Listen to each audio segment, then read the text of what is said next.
ভুল করেও কোনো নারীকে সন্ধ্যাবেলায় এই তিনটি কাজ করতে নেই, নয়তো চরম মূল্য দিতে হবে সেই নারীকে। কি সেই তিনটি কাজ সেটা জানার আগে আপনিও যদি মনে প্রাণে বিশ্বাস করেন বিপদে পড়লে রক্ষা করেন ভগবান শ্রীরাম, তাহলে অবশ্যই কমেন্টে জয় শ্রীরাম লিখে দেবেন।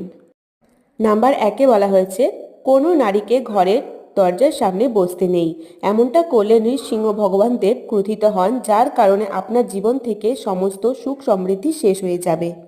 এবং নাম্বার 2-এ বলা হয়েছে, যে নারী সন্ধ্যাবেলায় তার চুল ধোয় তার সংসারে তাড়াতাড়ি দরিদ্রতা আসে এবং তার স্বামীর আয় রোজগারের পথ বন্ধ হয়ে যায়। নাম্বার 3-এ বলা হয়েছে, যে নারী সন্ধ্যাবেলা খাদ্য গ্রহণ করে তার সন্তান রাক্ষস তুল্য হয়। বৃদ্ধ বয়সে সেই নারীকে তার সন্তানের দ্বারা অনেক দুঃখ কষ্ট যন্ত্রণা সহ্য করতে হয়।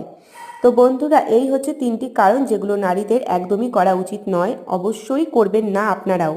তো চলুন, ভিডিওটা এই পর্যন্ত। ভালো লাগলে লাইক কমেন্ট শেয়ার চ্যানেল